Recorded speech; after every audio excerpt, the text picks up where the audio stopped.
The Blast from Our Past Network.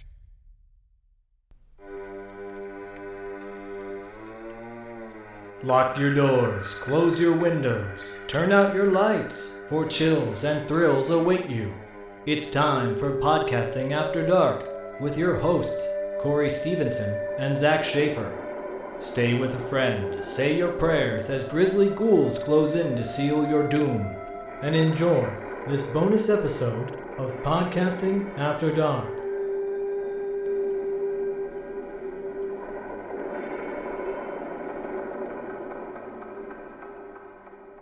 What's up, everybody? Welcome to another bonus episode of Podcasting After Dark. I am one half of the bonus team, Corey, aka Sleazy C. Joining me, as always, is Luna. I don't have a nickname for you yet, Luna, but we'll get there. We'll get there. We'll get there. And if you all listened to the last episode that Luna was on, we talked about Evil Dead 2. She watched that for the first time and pretty much right away went right into Army of Darkness. So we wanted to get her fresh take on Army of Darkness. First off, Luna, Army of Darkness came out in 1992. I was 14. How old were you? I was born in 92. So depending on when this came out, either negative years old or a couple months. Okay, so that just kind of gets everybody a starting point as to, where things are right now. And you very much enjoyed Evil Dead 2, right? Evil Dead was great, much better than the remake. Yep. Yep. Yeah, because you unfortunately started with the remake first, but maybe that almost made the original even better. So I think so. I mean, like I said in the last recording, when you watch the remake and then you go back and watch, not the original Evil Dead, but Evil Dead 2, like it's just it's apples to oranges. They're totally different things. So yeah. I very much appreciated Evil Dead 2 by Sam Raimi. And he really went full force with Army of Darkness into just playing with the storyline that was left off in Evil Dead 2. I think it was a lot of fun. So even, obviously watching the remake, and then before you watched part 2, did you ever think that it was going to go back in time to medieval times? No, I feel like I'm on some sort of like fever dream tangent. Like we're just like the ball is rolling and we're just seeing where it takes us. So I would not have anticipated this is where the series would take a turn to. And part of me even wonders if was this planned, or did they just what? Like let's just roll with it.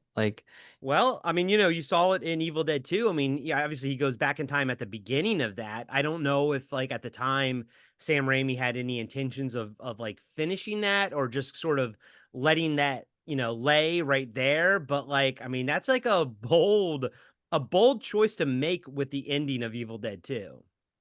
Yeah, I think so. I mean, it's so unexpected, and they could have done anything with that. He could have gotten transported to hell or some other dimension, and instead they choose medieval Europe. I mean, it's what a choice. And so, well, give us your kind of high-end thoughts on Army of Darkness and how it compared to Evil Dead 2. Yeah, I think, our main protagonist, Ash, is back in full force. He is definitely the focal point of Army of Darkness, and I think Bruce Campbell really shined through in this role. He's back in time, and he kind of knows that he's the shit. He knows. I think both the character and the actor kind of blend together to show you that Ash is the focal point of this film, and he treats the peasants, if you will. I think he has a word for them. I forget what it was. But he kind of treats them like shit. Like he's too good for them, despite the fact that he really needs them. And despite the fact that he's kind of a moron. He's a little bit of a moron, which also is kind of interesting that he had a chemistry one-on-one book in the trunk of his car that he then uses to make this contraption. So there is some, some ingenuity behind the character. But he acts like he's too good for the people surrounding him in the Middle Ages. He's hot shit, hot actor. He's even got, his girlfriend died in the previous film, and he has this young, beautiful woman, Sheila, played by Embeth Davidtz, who is kind of trying to flirt with him, and at first he doesn't want anything to do with her. And then he kind of has like a change of heart and he's like, give me some sugar, baby. Well, and you mentioned like, Ash is back. You got to figure there's been 5 years between Evil Dead 2 and Army of Darkness. So, it took a little bit of time to get it off the ground, especially it's so funny nowadays. It's like 5 years between seasons of Hmm. Stranger Things. But back then, like if something is hot and it's popping, they're going to try to rush out a sequel sort of as fast as possible. So 5 years is a long time. So we get a little bit of a recap at the beginning of this movie, and it's almost like it's weird because Evil Dead 2 has a little bit of a recap almost at the beginning of Evil Dead 1 to it. Cause like Evil Dead 2 gets into the whole craziness a lot faster than Evil Dead 1 did. And it's like sort of sped up. And then in Army of Darkness, they're like, okay, we really need to give the viewers some kind of a recap at the beginning. And I think they did a really good job with it. But now, Ash is back in time. And I told you, like, for me, this is like peak Bruce Campbell. Like, I think he's like his most ripped. I think he's his best looking. This is like my favorite version of Bruce Campbell. I saw this when I was 14. I've watched Army of Darkness more than I've watched Evil Dead. That's not to necessarily say that I like one over the other. I just think that this one, I mean, 14, it hit me at such a fun, right moment when you're aware of things and you also have a lot of free time on your hands, if you're not doing a lot of, sports or something after school, which I wasn't really. I was drawing more, so I was doing a lot of artwork and everything. This is like a perfect kind of movie to put on in the background, when it came out on VHS, to watch it and everything and kind of just, I got very inspired by it. But there's so many cool like set pieces in different areas and the movie kind of like bounces all over the place. So Luna, you got like first the pit. What did you think about the pit and the pit monster down there and everything and that fight and like the geyser of blood and all that kind of stuff. I love the pit. I think this was the first time in this film where he encounters what I presume to were Deadites, because the people in the village were kind of familiar with Deadites. They knew that there was an evil lurking, which is kind of a piece of knowledge they don't have in Evil Dead 2, right? Like they have this book, they don't know what the fuck it does. But in Army of Darkness, there is some like awareness by the people in this kingdom that there is an evil lurking. They know They about the clearly have captured Necronomicon. some deadites. So it was my understanding. Yeah, so that was like my understanding is that these weren't just like some decrepit people, but these were actual, monsters. These were demons in the pit. Um, and the first guy that falls in, there's kind of like a delay, and then he just explodes in classic Evil Dead fashion with just a fountain of blood. And then Ash is next up, and he kind of stumbles up to the pit at first on accident, and then he gets a little kick, a little push the rest of the way in, and you don't really know which way it's gonna go. I mean, he's kind of like lurking around in this soupy, like marshy kind of environment down in this pit. And that's when this witch character kind of comes at him, and they have almost like a kung fu battle in the pit. It's really entertaining to watch. And it's not until the wise man throws him his chainsaw for his stump arm that we really see the action take place. It was a lot of fun. It kind of felt a little bit to me like maybe they had been inspired by the acrobatics that we see in the Star Wars franchises when they have these lightsaber battles. I saw that a couple times in this movie, one in the pit, and then later on when they're having their sword battles, on the parapet of the castle. It kind of to me felt like they were inspired by that because you have this over the top kind of dancing, if you will, during these battles, and not just a punching and kicking and jumping, but they kind of do Yeah. these almost like a ballet. So I thought that was really fun. Maybe they were inspired, maybe they I weren't, but think that's what I I picked think up one of on the it. bigger inspirations for the movie, from my understanding, is like some of the old Sinbad films, the Ray Harryhausen stuff, Clash of the Titans, where you see like these skeletons, stop motion skeletons walking around and stuff like that. And like As far as the action goes, I mean, the prequels weren't even out until '99, so we're still 5 years out from the prequels. So maybe a bit of an inspiration from Return of the Jedi or something like the way that goes. But I would almost probably Mhm. say maybe like kung fu films is where you'd get that inspiration from. Sure. But like right out of the gate, and this is like in the first act of the film, Ash jumping up in the air, grabbing having the chainsaw sword go right into like perfectly. I mean, it's almost like his Excalibur. It's almost like his ability to vanquish the demons through his chainsaw. And but right out of the gate, you know what you're getting now. You know you're getting tongue in cheek. I'd say this movie is 75% comedy and 25%, horror, as opposed to more 50-50 in part two, and then reverse in part one, trying to be 75% horror, and with a little smattering of comedy here and there. They're going full tilt boogie into the comedy. I mean, almost like Army of Darkness isn't even the same genre as Evil Dead 2. But like after he gets out of the pit, he's full of bravado at that point, and as he should be. He vanquished the beast, he vanquished the dragon. Like he is the top dog. Yeah, he's top dog Two now, dragons. and his character, you're right, he's kind of an asshole, and the movie doesn't let him get away with it. It doesn't let him get away with being an asshole because it does beat him down for it. Yeah, absolutely. I mean, as the story progresses, after he's introduced his boomstick to the villagers and they sent him to quest for the book, as they say, he kind of happens upon this um, windmill. And inside the windmill, this is where it really gets slapstick, in my opinion, because you kind of run into these Yeah, like the little miniature ashes. versions of himself that have a very different attitude. They're kind of mischievous little elves or gnomes, and they're Yeah. doing their best just to fuck with him. I mean, they're poking him, they're prodding him, they're burning him, they're throwing buckets of lard on his head, and he's just getting pissed. And he's able to take out a few of them, but they're doing a really good job of poking his buttons.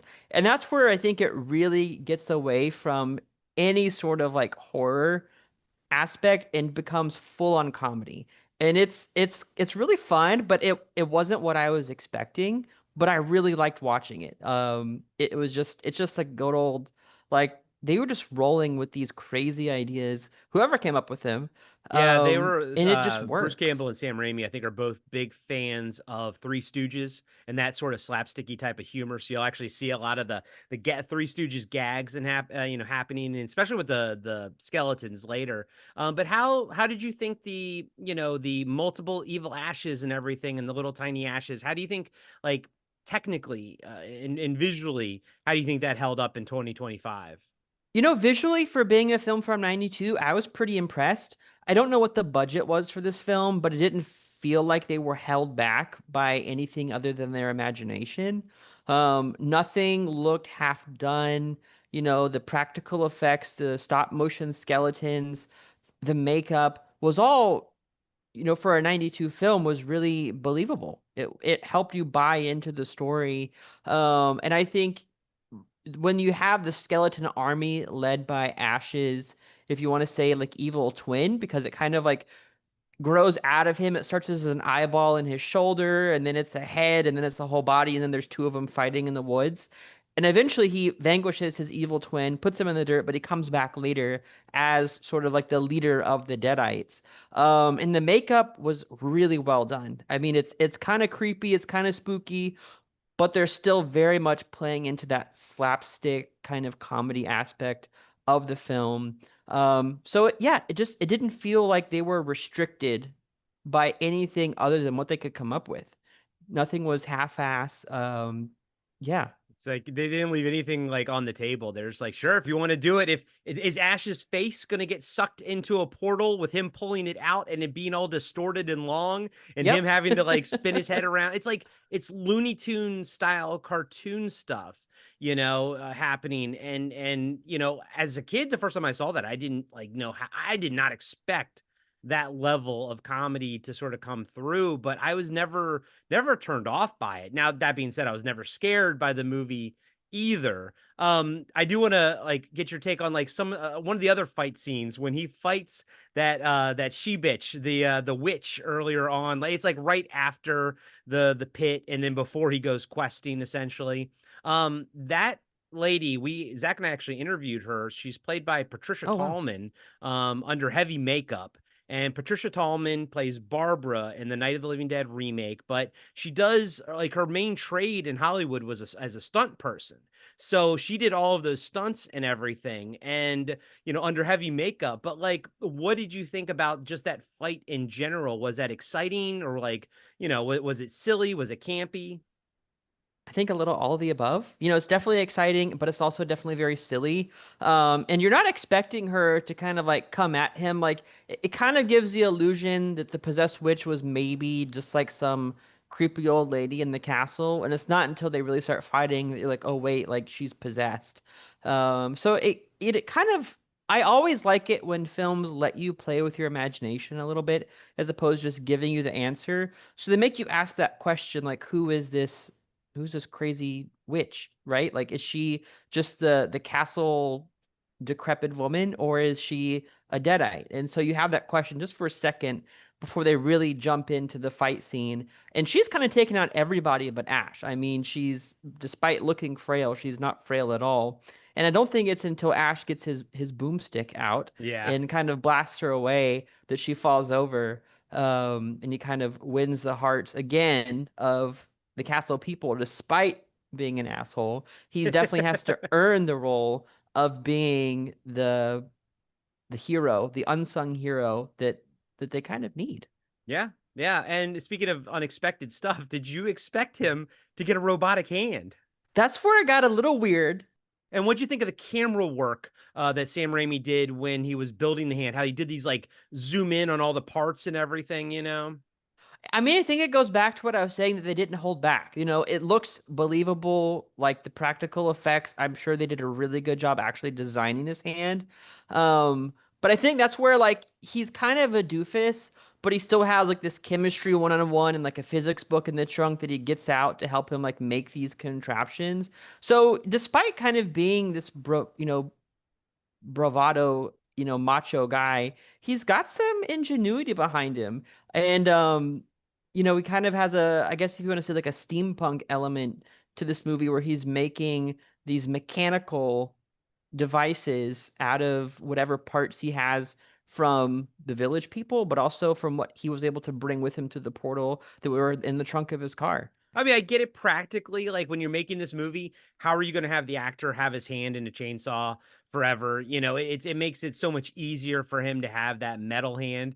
And it is funny because, after all of this and you go watch Ash versus Evil Dead, which is one of those shows where it's like it's a sequel, but it's in real time. So he's like, in his late 50s, early 60s, where he's working at a, hardware store with a robotic hand and no one sort of questions it, kind of like at the end of this movie, but we'll talk about that sort of when we get to it. How did you like the titular army of darkness, like this literal army of skeletons, and like how they had to animate all these different skeletons? You can tell some of them, I'll tell you, the worst ever is the ones where you watch them riding on a horse because they're just like barely holding on. But for the most part, they look freaking amazing. No, they look amazing. The sound effects are really well matched with the movements of the skeleton, whether it's like the creaky bones or when they kind of like hack and breathe or laugh. They put it together really well. And I want to go back to his hand just for a second because Sure. something popped up in my head. When he's fighting his evil twin and he gets his I think he gets his chainsaw out. For a second, I was just waiting for him to hack off the hand of the evil twin and like reaffix it to his body. Like I was kind of waiting for like this moment where he like gets back what is his, because I think he says like this is my body because it's him. So I was just waiting for him to hack off the hand of the twin, take off the metal hand, and just literally just kind of like snap on this extra hand. I think it would have fit the film really well. But then again, the metal hand does come in a lot of handy later on in the fight scene. So I can see why they kept it, but I think they very well could have gone in a different direction and given him a hand back. I think it could have gone either way.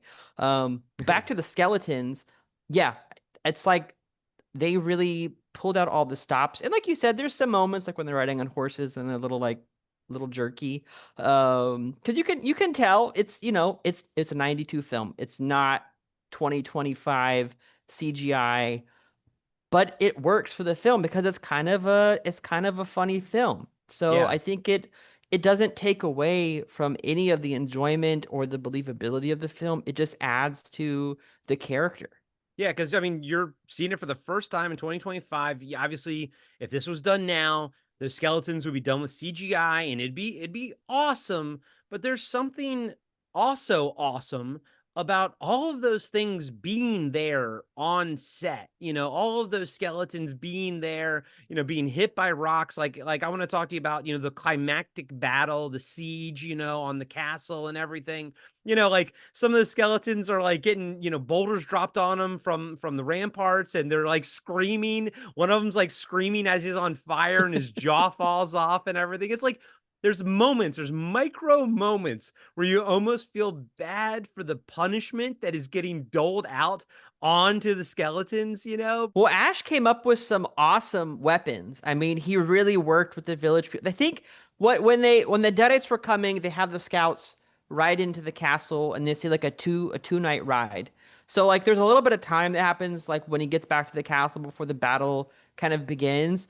And so they use that time to make all of these amazing contraptions. They have like fireworks on arrows. They have his beat up car with like helicopter blades in the front. They've got boulders. They've got bombs. I mean, they really went all out to prepare for this battle. And the punishment to the skeletons is real. I mean, they're getting fucked up. And Ash's evil twin, who's now the leader, is pissed. I mean, he's like grumbling, he's groaning every time he sees like a line of skeletons get blasted apart. He's getting really irked. And I think it's pretty funny because he goes into this battle thinking like, oh, we got this. We're gonna get the Necronomicon back. It's gonna be mine. Sheila, who's now possessed, is gonna be his evil queen. And they get royally fucked on the battlefield for a time. Yeah. It's really fun to watch.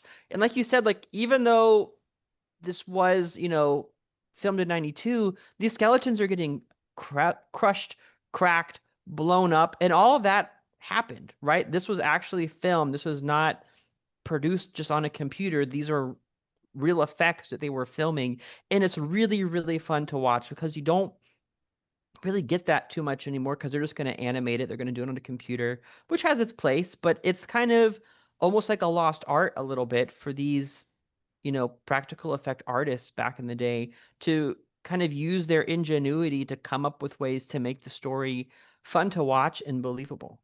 And it's funny because when you animate something on the computer, everything is so precise. And one of my favorite shots, and I'd already mentioned it, when the one skeleton gets hit by a flaming arrow, and he's like, I'm on fire. And he's like screaming and everything. But the jaw fell off. And I don't think that was like, it wasn't supposed to happen at that moment. But the person who was doing the voice, they incorporated that because right when the jaw fell off, they was like, they stopped screaming essentially. And I think that's the kind of fun moments that you get, like stuff that you don't plan on happening when you use practical effects versus using CGI, where you can just everything is like, oh, I didn't like his jaw falling off, so let me go back and fix that, or just it never would. So I think you get these micro moments that are just purely original and purely happenstance, and they make for memorable moments because clearly I remember it and it's sort of stuck with me my whole life and everything. What did you think about just the final battle between Evil Ash and how he sort of, launches him on the catapult and blows his ass up? What'd you think of that? Well, for a moment when he's sitting on that bomb, I was waiting for it to like blow up the castle. And around that time is also when I think Henry's army rolls in to like kind of save the day, but you don't quite know what's going to happen yet. And so I was half waiting for Evil Ash to blow up with Henry's army and kind of like fuck it all up for everybody.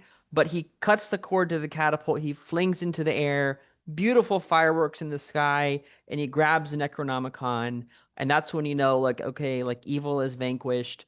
But they kind of give you a little bit of a moment of uncertainty after Evil Ash is vanquished, because you have Arthur and Henry's army kind of lined up inside the Yeah. castle facing each other, and they all draw their swords. And Arthur steps out, and it's like, oh shit, like, are they gonna fight? Because Ash is hanging back. Sheila has somehow become magically unpossessed, so they're Yeah. together.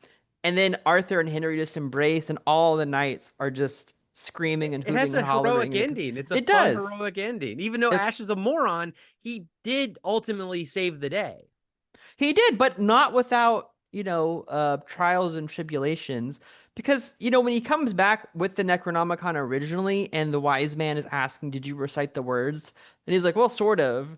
And then they're like, "Oh, you're no hero. Like you're a much." He's like he just wants to be sent back to his time, Yeah, well, right? the Army of Darkness being resurrected is his fault. Like he did that. Yeah, he's the reason for the ruin. So the least he could do is like stick around and fight it out with him. But he kind of has to be challenged by the fact that Sheila is flown off by this gargoyle creature to kind of bring him around, because he just wanted to get the fuck out of there. Like Yeah. he had no intention of fighting a battle. He didn't really give a damn about their problems. He just wanted the wise man, read the Necronomicon, send me back to my time, and deal with your own problems. So it's not until he's really challenged because of his relationship with Sheila that he kind of decides, like, you know what, like maybe I do need to help these people, possibly save Sheila, and then get what I want.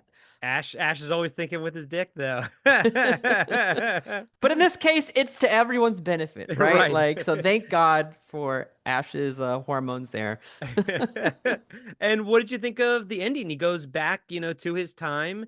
But the Deadites kind of follow him, and we get this fun little, like almost like a mini movie, like a mini little 10-minute film at the end. 10-minute film at Or the like end. in the shopping center, where the where they come back. I don't think I watched that far. Because for my film, it cut to the credits. So is there like a continuation after the credits? So what did you see? So when I watched the film, he gets locked away in the cave and he Ah, wakes up. you saw the director's cut. Okay, he wakes up and it's in the future and he overslept, right? Yep, that's right. Okay, interesting. That means you also saw the fight scene with the mini ashes is extended. Oh yeah, Which it lasted for a little while. They were yeah. really going at it in the windmill. Okay, so this is interesting. So you watched the director's cut. There are multiple cuts of this movie. I bought this movie multiple times on VHS, and it's different cuts. The Blu-ray now or the 4K has just, all the different cuts to it. So I prefer the theatrical cut, whereas he takes the potion. He goes, basically it just kind of fades in, and he's working at S-Mart again. He's got a girl there. It's a quick, like, little 6 or 7 minute thing where a deadite comes, one of the customers turns into a deadite. He fights them. It's heroic, but he's wearing like his S-Mart outfit and everything like that. I actually prefer the theatrical cut over the director's cut. I didn't tell you about it because I thought there was no way in hell they would have the director's cut, but in true Luna fashion, you have figured out a way to do that. So technically, the one you saw now is sort of not canonical the way it ends. But Okay. what were your thoughts on it? What were your thoughts on how it ended then? It kind of reminded me just for a split second of like the Planet of the Apes, like where you see Yeah, the Statue of yeah, Liberty like in the sand, because he like climbs out of this cave, his beard is like hella long, yeah, he's yeah, covered in cobwebs, and he sees like, because he's in what I presume was the UK in in the medieval times. So he wakes up in London, and Big Ben is kind of collapsed and London is ruined, and he just screams because he's overslept by who knows how long. yeah, I think the wise men said 6 drops, 600 years is kind of what they talk about in the film, but this is way past that. Like the world has come to an end, and he slept through all of it. So yeah, he's kind of royally fucked at that point. So yeah. I thought it was kind of fun, but I kind of like the idea of him going back to work at the market, and Yeah. fighting the Deadites in the store. Yeah. That sounds like, I think, like you said, it sounds more canon, but that just kind of sounds like a little bit more fun. Because then it lets the story continue. So Luna, I'm going to find the theatrical cut ending for you on YouTube. I'm going to send you the link right now. You're going to watch it, and guys and gals, will be right back in 2 seconds with Luna's take on the theatrical ending, what everyone saw in the theater.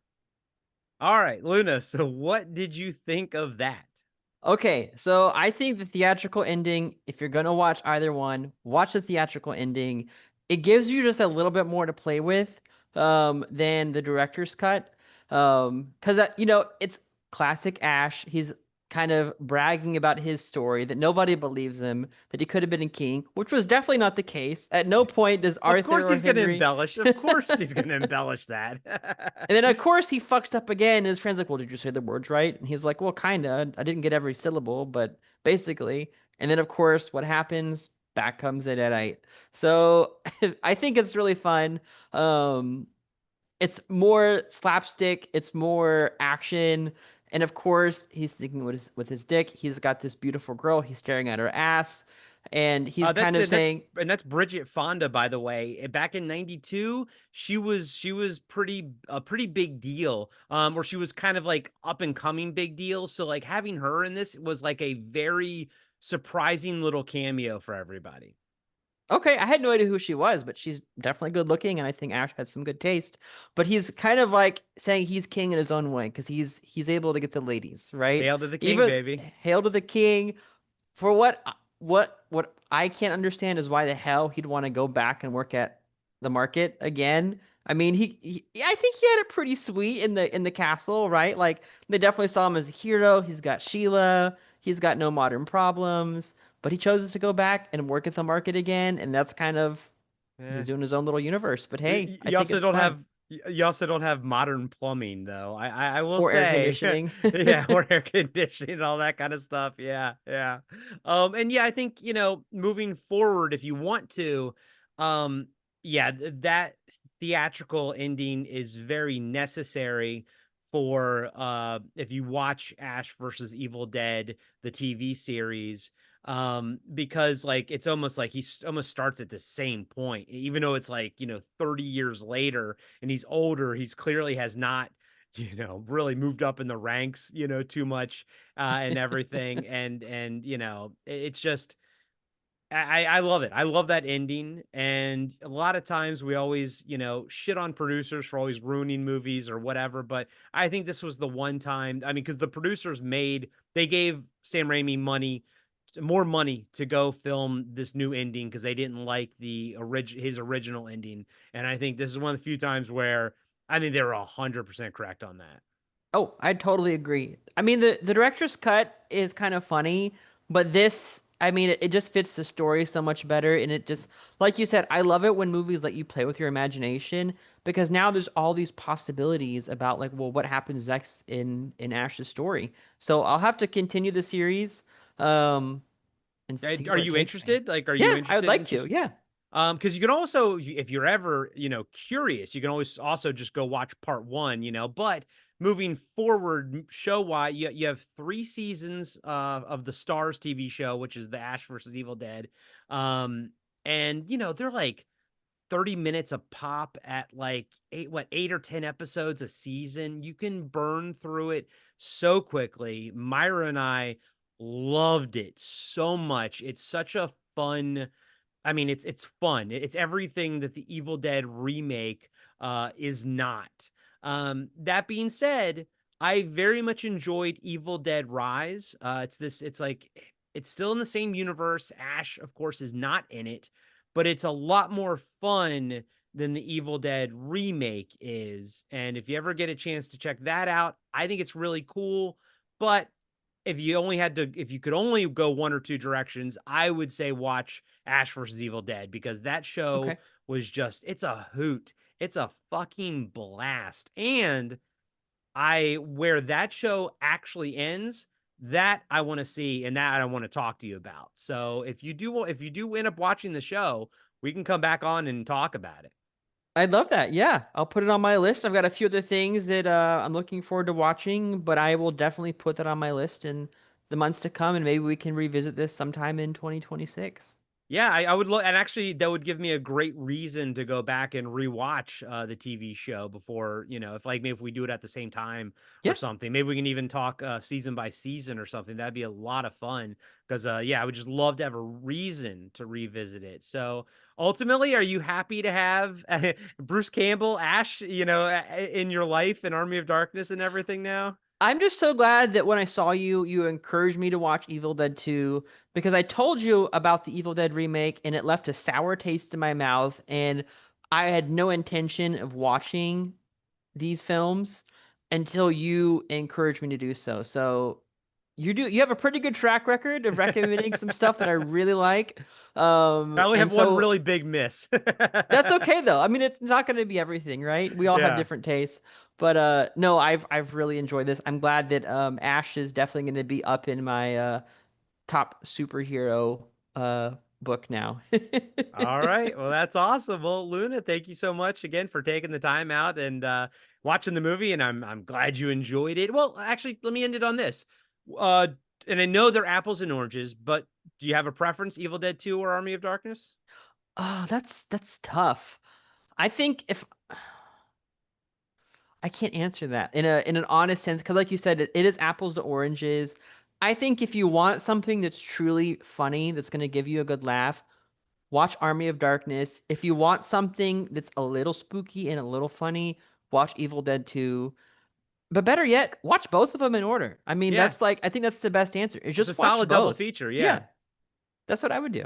Okay. There you go. There you go. All right. Well, Luna, thank you so much. And I guess all that's left to say, and as always, Hail to the king, baby. Be sure to subscribe to Podcasting After Dark on Spotify, Apple Podcasts, and YouTube. You can support the show by joining our Patreon page, picking up a t-shirt from our merch store, or leaving us a 5-star review. Follow us on Instagram at Podcasting After Dark. All links can be found on our website at www.podcastingafterdark.com. And join us next time for another cult movie or TV show review with Corey Stevenson and Zach Schaefer.